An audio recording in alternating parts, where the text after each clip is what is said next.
Good afternoon. Happy Tuesday, friends. We got a wonderful show today here on Full Bloom, Heidi and I's show on the Hill of Roses Network, where we collaborate to bring political and economic power to people like you. Heidi, want to let everyone know who we have here on the program today and what we'll be talking about? Yeah, absolutely. We have Andrew Yang on our program today. We have a great agenda where we're going to talk about the past, the present, and the future, and how we're moving forward. But first of all, I do want to introduce Andrew. For those who may or may not know him, he is an entrepreneur. He's a nonprofit founder. He is a universal basic income advocate and former presidential candidate. He's also an author, and he is continuing to be an advocate for down ballot candidates and universal basic income and other humanity forward policies via his nonprofit group, Humanity Forward. And we are very happy to have Mr. Andrew Yang on our program today. And let's get into it.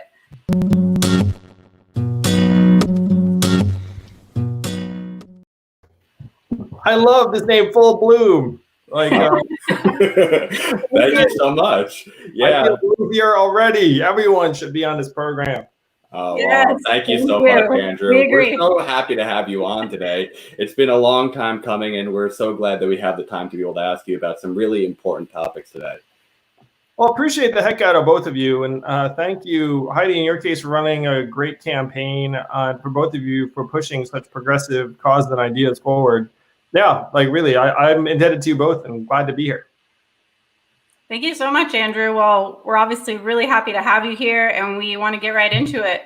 Let's talk first about the past and your campaign. One thing we wanted to touch on for sure was the whole healthcare question. It's kind of a burning question. Obviously, it's one of the top issues for most voters and Americans. When you launched your campaign, we saw Medicare for All, obviously, as one of your top issues, which is awesome. How do you feel that the messaging aspect of that went, though? Because I know that there was a point where, people were kind of like, are you for Medicare for All? Are you not? And there was some people that felt that you had portrayed it as you were for a certain type of Medicare for All, which is like a Bernie bill style. And some people felt that, it wasn't presented on the messaging side the way that was clear enough for them. Do you feel like you would have done that any differently, knowing what you know now? How do you feel about just the general messaging of the healthcare portion of your platform? Well, if you read my book, and I know you did, Heidi, I've been for Medicare for All, single payer from the get-go. Yeah. It was deeply irrational, inhuman, punitive healthcare system that's not designed to make us healthier. It's designed to make some people a lot of money. And when I was in Iowa, this family doctor told me this heartbreaking story, which I'm sure is playing out in towns around the country. But he said, okay, people here in Iowa work at the local farms and factories. When they get sick, one of the first things they lose is their job, because if they're sick or injured, guess what? They're like, hey, you can't work here anymore. And their healthcare is tied to their job, so they lose their healthcare. And so then they apply for public programs, government assistance, but there's like a lag time, of course, because of our massive bureaucracy. So the family doctor said that many of them just expire before they get on any government benefits. He's like, that is the course of events here in rural Iowa.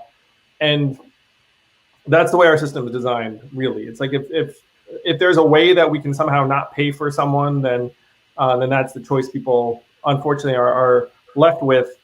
So we need to change this fundamentally and benefit for Medicare for All from the beginning. Now, it is true on the campaign trail, there was like the Bernie, I wrote the damn bill, and the rest of it.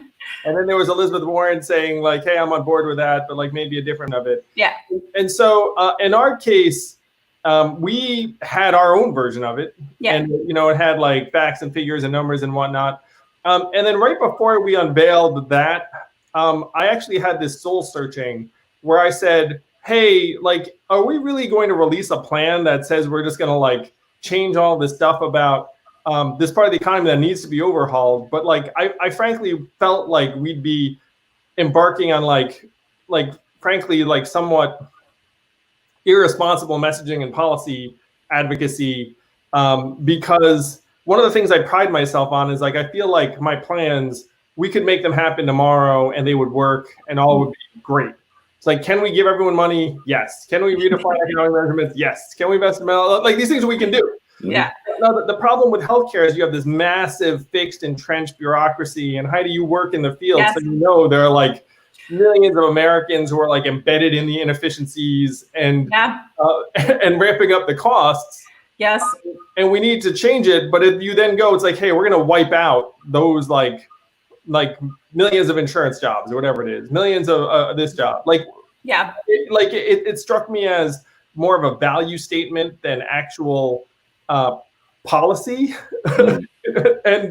And what I pride myself on is like policies that I would stand behind and say, like, we should do this tomorrow. But if I were to stand there and say we should like wipe out like all of these jobs tomorrow, all these inefficiencies, it's like we need to wean people out of there. We need to lighten up the costs. We need to fix the incentives. But we also, in my view, have to face facts. It's like you can't just like, make that happen because we want it to happen. Like there are entire communities that they exist because of the inefficiencies. Yeah. And so that was the balance. And so when I said to my team, I was like, look, I'm for the set of goals, but I don't want to play like, reformatter of 16% of the economy in a way that like I can't stand behind. And when someone asks me like, hey, do you really believe that we should do this thing tomorrow? Like I think we need to make the changes, but I think we need to make the changes in a way that frankly, I'm more interested in like getting people who are outside of a given system of supports inside. So it's like, should we expand healthcare to everyone? Yes. Should we give everyone money? Yes. Should we make it so that the market actually like cares about all of us in like a more fundamental way? Yes. But like I'm not mad at the random person who works at the insurance company because they just show up and do their job. Me. Yeah, exactly.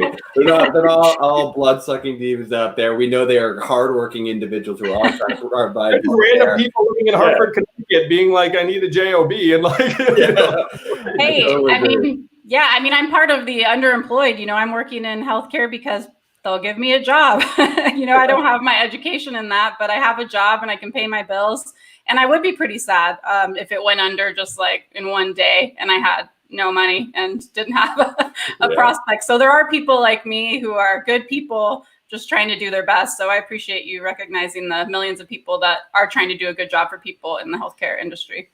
So, Andrew, I wanted to follow up. Oh, go ahead. But we need to fundamentally reorganize the way our healthcare system works. Yes.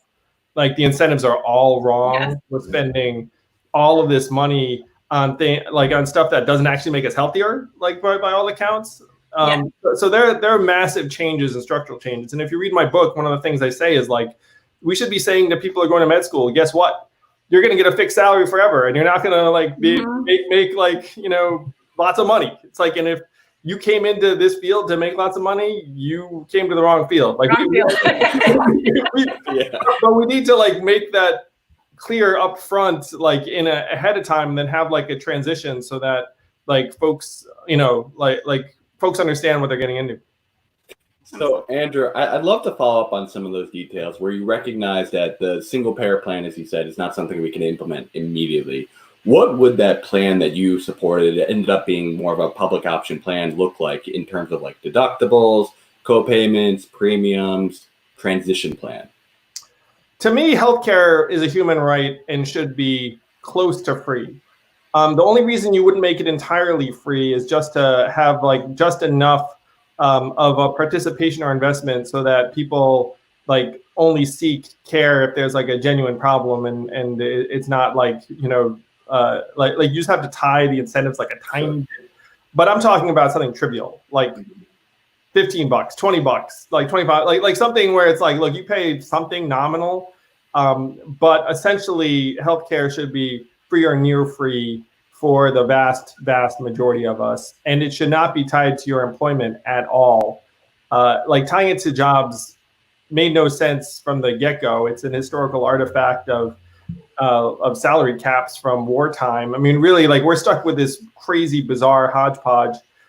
So we would have healthcare that's nearly free, nominal co-pays, like literally, again, like $10, $15, $20, and it goes with you wherever. Mm-hmm. Yep, That's not your job. And if you're an employer, you're like, thank goodness, because having employers responsible for healthcare, it never made any sense. Yeah. That's actually very similar to the Taiwan system from living there. Small co-pays. It's funded through payroll taxes. So it works pretty well. It is a single payer system with small co-pays at the point of service. And yeah, I mean, it was probably more like $5 than 15 or 20, but it worked really well. And my parents, as you know, Heidi, moved there, and that they had these images of like, oh, I need to make sure I have access to like American healthcare, and then they moved to Taiwan, and we're like, wait a minute, like they like showed up, like my dad got dental work, and it was like $10. Yeah. My mom had like a minor procedure done. It was like $20, and they were like, "What? What is going on?" and at least officially, Taiwan is a much poorer country than the United States of America. Mm-hmm. Yep, absolutely. But #1 healthcare, so go Taiwan. Yeah, go from Taiwan. So, Andrew, I wanted to ask you now, kind of flashing forward to the present. We're in this big election cycle, and yourself has come out for Joe Biden as a candidate. I know the Yang Gang themselves, when we looked at the polling, had some of the biggest defect numbers. I think it was around 41%. We're not just going to default to the Democratic candidate. In your opinion, what makes Joe Biden a more appealing option than a third party or a potentially independent run this year? As you might have heard, Kanye West declared himself for president. So what makes Joe Biden more appealing than the third parties and Kanye West? I think most people know my thinking on this. We are stuck with a two-person duopoly until we get ranked choice voting done. And so the practical impact of a third-party run is to increase the chances of Donald Trump getting elected. It's one reason why I've said from day one, like, look, if I think I'm going to increase the chance of Donald Trump winning, then I'm not going to do it. And that is, unfortunately, the way the math works out. Now, do I wish that we could all just express our preferences and not care about sort of like the quote unquote, like, effect of your vote? If you had ranked choice voting, you'd be like, look, let me just vote for who I believe in. Yeah, I wish that very much. I think most people know that I think we should try and shake up this two-party duopoly, because at this point, it doesn't really reflect the points of view of the majority of Americans. A greater proportion of Americans describe themselves as independents, now they're Democrats or Republicans. On the Democratic side, you do have many people who right now you call progressive, which to me, it's like a lot of stuff's common sense. I really think like the labels are somewhat overdone. But you have many people who feel like the Democratic Party is not looking out for the people, and that there are also corporate interests hovering over the Democratic Party in a similar way that corporate interests are hovering over the Republican Party. So I wish dearly that we had a more dynamic political system that allowed for us to express our preferences and also make it so that the political parties were more aligned with the will and the interests of the people. But given the mechanics as they currently exist in 2020, if you vote for an independent, it's more of it's not, to me, like the best move when our alternative is Donald Trump. Like in another time, I may be like, sure, go for it, but on this one, we have to get Donald Trump out of there, in my opinion, in order to embark on like a genuine rebuilding program for the country, which we're going to need desperately. Right. So I wanted to follow up on that point. Some people will say that, this continuation of Joe Biden and some of the causes that you raised in your campaign of Trump being a symptom of the underlying problem was delivered under the Obama administration. What makes you feel like we can have that substantial change that doesn't lead to potentially a Donald Trump 2.0 from electing Joe Biden? What can Joe Biden do to assure that rise doesn't happen? That is the challenge, John. And we need to, again, invest in an historic way in our people, our families, our communities, if we're going to avert what you just described.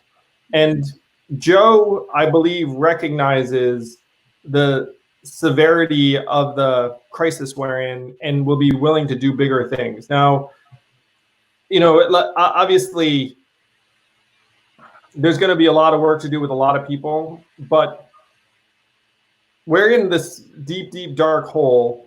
And I, as you know, campaigned all the time on the fact that Trump is not the cause of all of our problems. Like, our communities have been disintegrating through the Obama years, like prior to that, like Trump is not all of a sudden like this cause of all of our ills. But I don't think the Trump administration is going to make progress on solving some of those. And so if you have Joe, and this was a point someone made to me that I thought was really interesting. Like, Joe is not thought of as like a real ideologue. You know what I mean? He's like, we all know it's Joe Biden. But I believe that Joe is intellectually not fixed. That if everyone around him is like, hey, Joe, we should have much, much bigger investments in people. We should reformat the economy. We should start distributing cash relief immediately. I believe that Joe would be on board with those things, and he may make a different type of ambassador for some of those things. I've been very much struck by, and this is something I wish wasn't the case in politics. It's like if someone says something, people will react to it totally differently than if someone else says the same thing. Yeah. Bizarre. It's so, it made no sense to me, even though it has started happening like over and over again. So it's like if Joe Biden says, hey, we should give everyone money, and then all of a sudden everyone will be like, oh, that's really reasonable. That's so true. So do you think that Joe will do that? You kind of touched on it, but do you think that he is likely to pass a UBI in his first, possibly only term? I think Joe is a pragmatic guy, and if hundreds of economists come and say, look, we should pass a universal basic income, that he would be very, very open to it. And I hope to be in that room. I hope so too. Have you had any conversations with him about the subject? Like, I think there's been so many figures around him who have been supportive of the idea. Barack Obama came out in support of a universal basic income. Hillary Clinton came out in form of a universal basic income. A lot of the candidates on his short list right now have supported the emergency UBI bill. Have you had any conversations with him about some of the resistance points that he's had, or have heard why he's not come out for it yet? When I talk to Joe, and we don't talk that often, but when I talk to Joe, we find this very, very consistent zone of agreement over the fact that the American middle class is in jeopardy, and we need to do big things to try and help. And so, we don't end up having policy discussions around like, oh, we should do like this as opposed to this, or this is a drawback of this approach.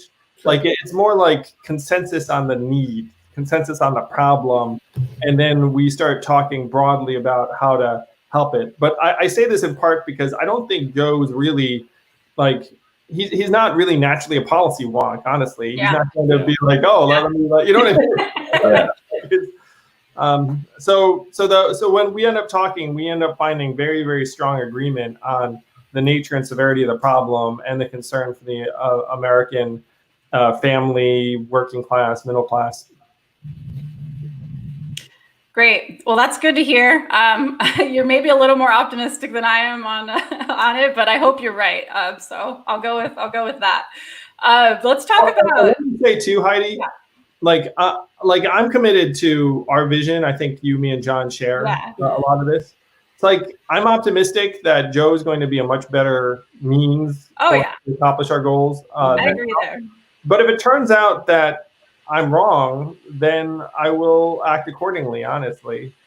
Yeah. You know what I mean? Like, it's like I believe what I believe, and like I'm going to do everything I can to help make it happen. And I think this is the best way right now. And then if I can get new information where I'm like, hey, there's a better way, then I'll do that too, or instead. Yeah. So then you would keep yourself still open to 2024 then, going along with that lining? I think if the problems are still there and I can do something about it, then nothing would really have changed except the fact that, frankly, I have like a much better chance than I did last time. Yeah. So I hope, too, that to the extent, and this goes back to what we just commented on, that I think that my run could help galvanize some of the policies that everyone knows I stand for. You know what I mean? Like, if you're there and you're like, okay, I can either pass universal basic income and then Andrew Yang won't end up making trouble for me and or I could not, and then and then the Yang Gang and all the young people will be back, and like they'll hate me. If you're this hypothetical person making this calculation. Yeah. So yeah, it's like I would 100% run, and I think that the prospect of my running can help us get the job done. Absolutely. Well, that's really great to hear. So speaking of getting the job done, I just want to touch on the grassroots and, Humanity Forward and the work that we can do right now besides just electoral politics. So how are you planning to engage the grassroots? Do you have, a strategy to kind of keep our movement going attached to Humanity Forward and making sure that we're still working positively on the policies that, we all agree with and that we know need to move forward besides just, who's running and at the top of the ticket? What are your thoughts on the work that you're doing there and how people can help, or anything you want to share? Well, first, I'm incredibly grateful to people like you, Heidi, who've decided to run and take up the mantle really around the country. And I think when people know this about me, I don't care like to be like, the center of the Andrew Yang show and like blah, blah, blah. But, if we can get the job done and I'm like just clapping from the sideline, like I'm thrilled.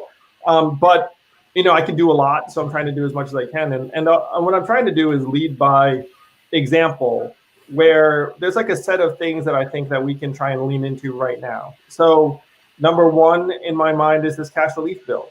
Yeah. Like if you look around, it's like we're in this catastrophe, and there are dozens of members of Congress who have their names saying like, I want you to get $2,000 a month for the duration of the crisis, which we know is going to roll on for months and months. So if we can get that number up to a zone where that becomes the law of the land, like, mission accomplished in the sense that like we'd all be like, very, very much more secure and at ease, and we would have passed a version of universal basic income. I mean, that's epic. So if you can get more folks on board with that, that's job one. And you get 40. So the way to do that is like, you obviously, if you have a member of Congress, you can just write and say like, hey, you should really get on the cash relief bill. Now, will that do anything? Like, probably not enough. So then like the other thing is to be like, well, who's running against this character? Like, are they or like some version of the cash relief bill? I can tell you all 100% that at least a couple members of Congress got on the cash relief bill because someone was running against them in their primary who was for UBI or cash relief, and they were like, well, screw it. Like, I don't really want to flank me on this issue. They're just going to make me seem like an asshole that I'm not for cash relief, so let me get on cash relief. So if we can just press enough people in that direction, that's a game changer for tens of millions of families. Then related to that is like, are there local candidates that we can support that stand up for our values and our vision for the country, like you, Heidi? And so today we obviously have Russ in New Jersey. So Russ for us, that's great. Next week is Donna Imam in Austin, Texas. And so if we can help make some of those things happen, that would be amazing. Like, we got Jermaine across the finish line as a state rep. I mean, he's guaranteed to win. If we can keep that up in other races, either state or congressional, let's do that. So hopefully people can see. And I'll tell you, like, if you're an activist and you want to help, you get a handful of people together in some of these races. Heidi can speak to this. It's enormous. It's not like, oh, you need like 10,000 people. Like, you really do not. Like, if you get 100 hardcore people into one of these congressional races, that's actually a massive needle mover. I'd love to hear you that, Heidi. Yeah, absolutely. I can't tell you, how much even just $1 would mean to my campaign, how much just even a few phone calls meant to my campaign. The power of what we have, what we've built with the Yang Gang and, the Humanity Forward grassroots movement made a huge difference in my campaign. In less than 3 months, I was able to be in second place. That's still pretty crazy. And it was because I didn't run a long campaign and I didn't raise very much money, but I had enthusiasm. I had volunteers, that helped me so much with, things that, we can make a huge difference on. And Yang Gang's great at digital work, digital campaigning, volunteering.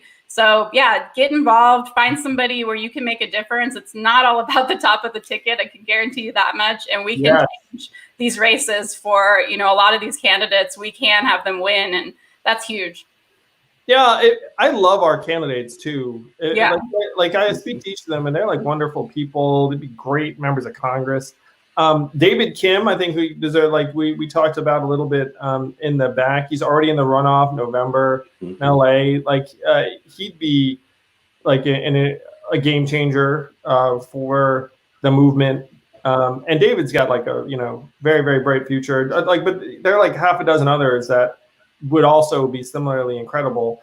And there's like an opportunity for us to have, and please, someone like is gonna probably, but like an AOC type figure. Yes. You know what I mean? Where like the unlikely. This feels like a Pramila Jayapal. We'll get AOC when Arika runs in 2022. Yeah, Arika is gonna like rock everyone's world circa 2022. But yeah, you got it exactly right. So there's a lot of stuff that happen. We pile in and help some of these people win. It's gonna be epic. Absolutely. So speaking of just David Kim for a minute, do you feel like we should have, a way to get polling for races like David Kim's? Because I feel like that could garner a lot of enthusiasm, attention. We had a discussion on Full Bloom before about it. Is there a way that we can get some reliable, good, independent polling for those races to show that David Kim has a shot and is, creeping up, and that we could maybe get some more enthusiasm, volunteers, funding, all the good stuff? I love it. I think the way that happens right now, as you might know, Heidi, though you might not have seen it in your race, is that if you're a campaign and you get enough in the way of money, and then one thing we could do is we could say like, hey, we've got this reliable, inexpensive pollster that you can use. Yeah. And then in a way, it's up to the campaign whether they want to make that particular investment and run that poll. And then if they do run that poll, and this is like a caveat, I almost don't want to share. It's like, then if you're a campaign and you run the poll, then it's up to you whether you want to share it, because it could be good news, it could be bad news. If it's news, you'll be like, yeah, we'll just stick that one back in the drawer. That's true. That's always a risk, definitely. We can also be crowdsourcing these ideas, so it's not just the campaigns that are relying on funding these things. You could say, if we all as Yang Gang, because we have our individual contribution limits, if we want to say put a little bit more money in to fund a poll, I think that should be something that goes beyond the candidates. And that's something we want to talk about in terms of just general infrastructure. Like, what are some of those things that you're hoping that we can build as infrastructure to support some of these candidates? Obviously, we're in the middle of the 2020 campaign, but like going forward, what are some things that you think we need to start building up to support these candidates better? I think a crowd-funded poll would be awesome. So that's a great idea. If people are like, hey, look, I really just want visibility on this race, and then everyone pitches in a certain amount of money. So if we had a pollster that everyone liked, that would be willing to do it for a certain amount of money. Very, very handy. I think most people know the internet polls are not very accurate. You probably all figure that one out. Don't do a Twitter poll. Don't do a Twitter poll. Oh, yeah. They're fun. And, I love my Twitter polls, but yeah, you're right. They're not based in reality. It's just your audience. They're fun. They're non-zero, so they can do something. But you certainly don't want to base like massive, Yeah, right. Like resource allocations on there. Yeah, right. Those polls. So I think that's a great idea. I think if we can galvanize like a concerted volunteer force, Heidi, like we could really shock the world in these races. So I'm hopeful we can develop that energy and reputation, frankly, where we just come in strong, like descend, have hundreds of people phone banking and organizing and using our creativity and energy. It's one thing I love about the Yang Gang. It's such a smart, creative crew. It's really incredible. Like you put something out there and then all of a sudden like work like materializes at like world-class levels. It's astounding. Yeah, so Andrew, I wanted to talk about the other side of the grassroots. So we as like leaders can help direct where the grassroots should be putting their energy, but there's a second side of the coin, which is how we get feedback from the grassroots up of what we need to be doing as leadership. And so I wanted to ask, in terms of like, you have your new show out with like Yang Speaks. One thing I've been hearing from some of the people within the Yang Gang movement is how they'd love to have more female voices incorporated onto the show, because that was one of our movement and campaigns a little bit weaknesses when it came to polling. And so far we've had like 3 out of 18 guests be women: Jean Twenge, Krista Ball, Michelle Wolf. Are there other ways you can hope to get more female voices or feedback incorporated in? You know, you could have guests like Heidi, for instance, on to talk about the grassroots. What are some ways we can take some of this feedback in? Yeah, we're happily going to have many awesome women coming up. I don't want to spoil it, I suppose, really keep someone under wraps. But very cognizant of the fact that we haven't had enough women on the podcast, and we're hoping to address it pretty quick. I got to say, it's been like a learning where what we did, and we were just getting off the ground, is like we were reaching out to different people who had different I guess topics to speak of, and then realized at some point it's like, wow, we really messed up when it comes to gender balance and representation. So hopefully it'll get much better in the next number of days, and I have something to do about it, so I believe it will get better. That's awesome. So That's good to hear. Yeah, so the last thing I wanted to do is go to the future. And I think one of the best things out of the campaign was, beyond just the policies themselves, some of the atmosphere that you tried to cultivate with the humanity first approach. And I'd love to hear, in your opinion, how we can help when this movement is growing and new people aren't as familiar. How do we enforce or encourage this behavior, especially when so much of the organizing has been centered online? And as I'm sure you're aware, online is not always the nicest environment. How do you think we can best encourage humanity first behavior? And do you mind defining, for those that don't know what humanity first is, what that entails? I love the set of values that our community developed, and the fact that when people come, they're struck by it. They're struck by the fact that you refrain from attacking people personally, that you present things in very factual and reasonable ways, and that you try and be substantive about engaging folks, and you try and lead with various policies. And obviously also, you respect people from any background, any walk of life, gender, race, it's like, really, it's humanity first. It's like, we're all people, we're all trying to make things better. In terms of how you enforce it, I mean, a lot of it really is just that collective role modeling, where when you show up someplace and like a bunch of people are behaving a certain way, and then you just naturally like, oh, I guess that's the way we do things here.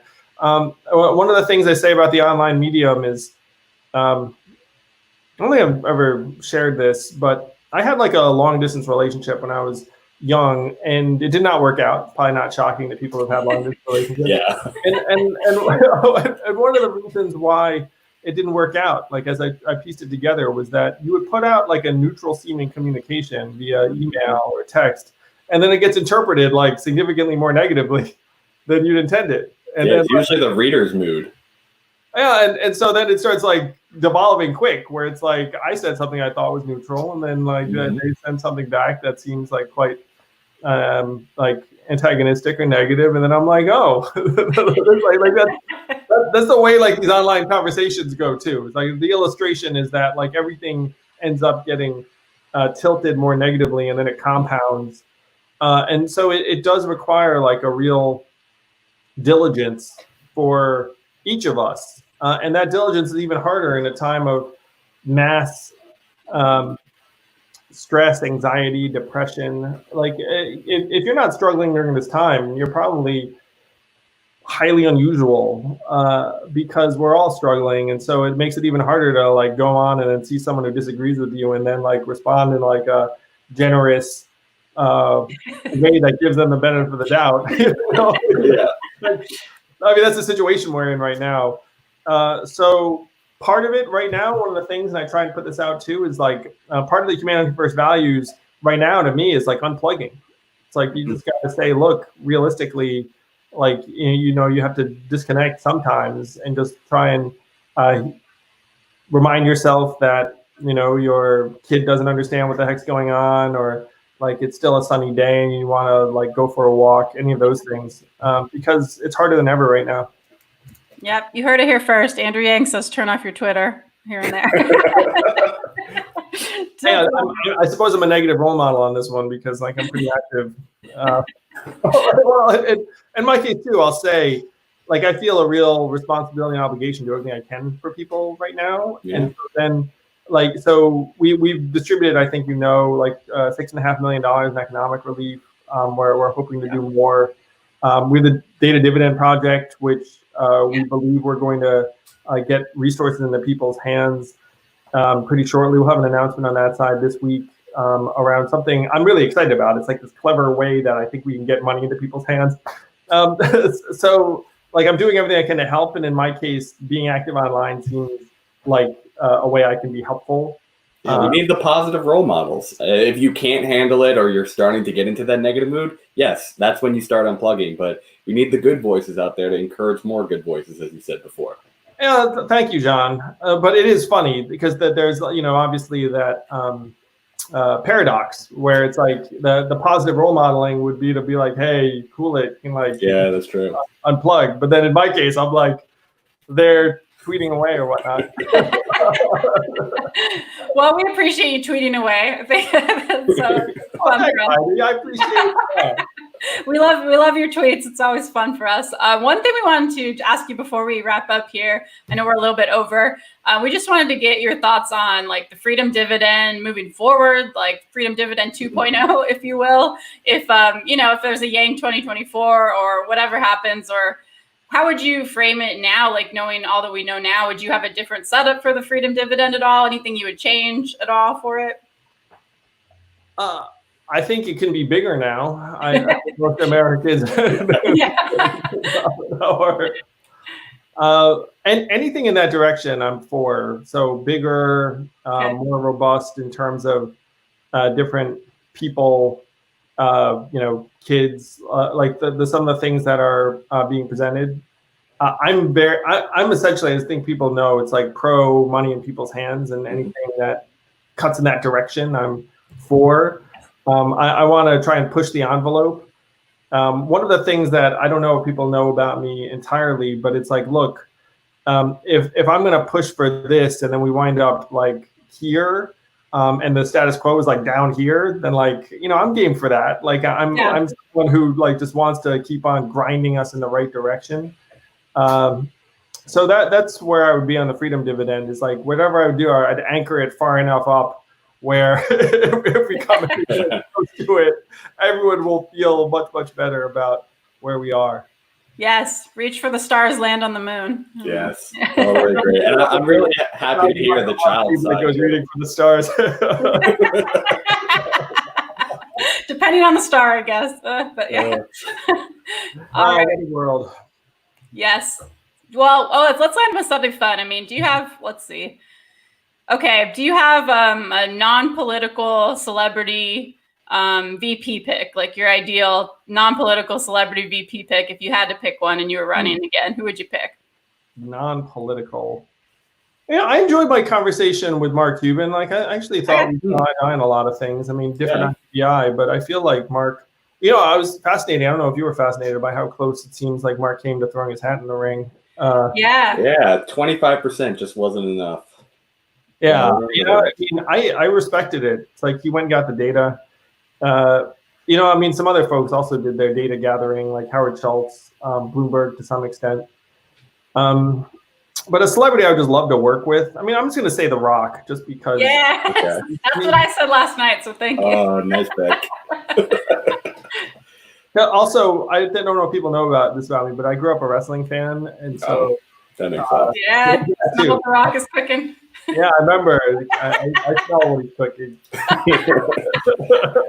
We all did. We liked it. Okay, so I'll get one more fun one before we wrap up. So, Andrew, as people who are dominated online, we have a lot of gamers out there. I know you've played some games. You shared the 4 games that defined your childhood. What gaming systems do you still use, if any, today? Oh, right now, it's primarily just trying to stay one step ahead of whatever games my kids are playing. So they'll come in and say, like, hey, I can't beat this level. I can't beat this game. And the systems they're using, one of my boys is using this like Nintendo Labo series where they make these things out of cardboard. The whole thing is wild. Interesting. I was like, what? And what's interesting is he seems to have more fun assembling the game than playing it. But sometimes like he'll be like, hey, play this. And the thing is not designed for a full-size adult. It's designed for like a freaking 10-year-old kid. So I'll be like, this thing does not fit my body at all. So there's that, and some random iPad games that my kids get stuck on. Like one of them is playing Teeny Titans. It's like I've heard of that. Teen Titans. It's pretty funny. And so they'll have me come in and like beat up some bad guys sometimes. So it's good because it still makes Daddy seem cool.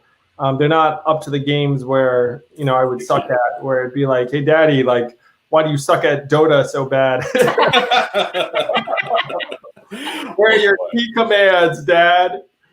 Yes. I don't know. Might I suggest? I'm just gonna suggest you get a Switch and you play Animal Crossing because I think you would really like it. And a lot of Yang Gang are into Animal Crossing right now, so that's my little even part. AOC is playing it right now. All the politicians are getting in. Yeah. Crossing New Horizons. I hear good things. Like it's up there. You know what it is one of my sons, he like watches videos of games and doesn't play the game. So I know. I have 2 younger brothers, so I'm very well aware of that trend. But so he's like watching Animal Crossing and not playing. So I feel like I just see it around me. 2020. Well, I'll send you a friend code if you ever get it, and you can visit my island. It'll be good fun. I'm sure it's a beautiful island if you're here, Heidi. I've been doing a pretty good job, so I'm pretty proud. All right.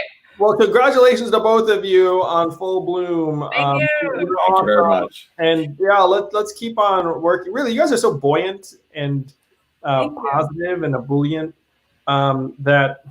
Yeah, you're just awesome role models, and hopefully we can spread some more light and love to people.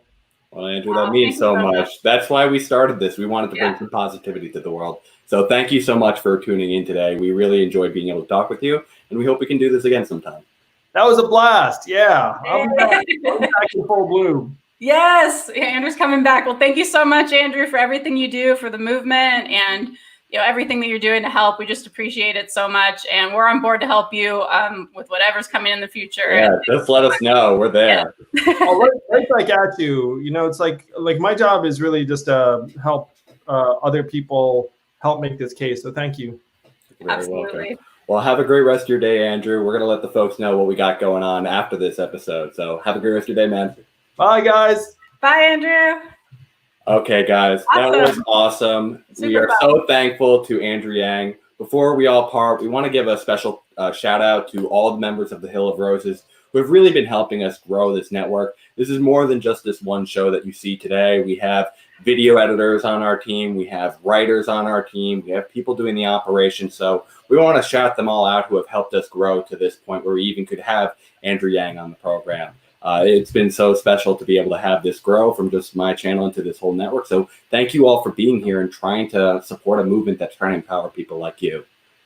Absolutely. Yeah. Thank you so much to all the behind the scenes work that goes on here at the Hill of Roses. We have so many contributors that make all of this possible. I mean, frankly, I just really show up. So it's really all about the people behind the scenes doing the work. So we appreciate it so much. We have some great things coming down the pipeline. Some things I'm very excited about. John, do you want to share a couple of the things we got? Yeah, no problem. I'll detail what we got this week. So this week, we've been trying to focus on showcasing some of those contributors at our network. But we're going to start off tomorrow with one more congressional candidate because we love highlighting the down ballot candidates. So we're going to be talking tomorrow with Adam Christensen at 9 p.m. That's when we traditionally record. For Andrew, we were willing to give this exception. But for everyone else, 9 p.m. Eastern time, 6 p.m. Pacific time. Then after that, we'll be having our next episode of Full Bloom with Heidi and I, and we'll be talking to our contributor David Walker about how the Republican Party threw away the Asian American vote. And then finally, we'll be wrapping up this week with one of our other contributors, Elena Torres-Petito, who will be talking about how civil rights and economic inequality need to be intertwined in the discussion. So we have a lot of great content. Thank you all to those who tuned in today to watch Andrew's interview. Thank you to Heidi for joining me in this journey. I truly don't think I would have gotten Andrew on because he so appreciated your candidacy. And like Andrew, you were one of my favorite candidates. So I'm so glad we get to work together. Absolutely. Well, I'm just glad to be here. And, I said it publicly before, but you did all the work to make it happen. So if my name on there helped at all, that's awesome because I did nothing else. So thank you, John, for setting everything up. And I'm just really excited about what we have coming up this week and in the future. I do want to quickly say I'm excited we got Vermin Supreme because I think it's super cool and interesting. July 30th. Everyone. Yeah, so we will be talking to Vermin Supreme July 30th. So if you think he's intriguing or interesting or fun, I think he is. It's going to be a fun combo, guaranteed. So definitely be there for that. And we just want to say thank you so much for your support of our network, for our new show, Full Bloom. We kicked it off pretty strong, I think, with our first guest, and we have a lot more coming down the line in the future. So I hope everybody out there stays rosy as normal. Keep on blooming, keep on doing positive things, stay proactive, and unplug for a while, like Andy mentioned. Very true. And make sure if you like today's video, give it the like, give it the share, subscribe. These things help us grow. We finally got ourselves monetized. We're not taking a cent from it. So we really want all that money so we can help organizing causes, because right now we're a media network, but we're getting into that point of setting up a 501c4. So we need that money to help organize. So we appreciate everyone tuning in. We hope you guys stay safe out there. And as always, as Heidi just said before, we hope you guys stay rosy out there.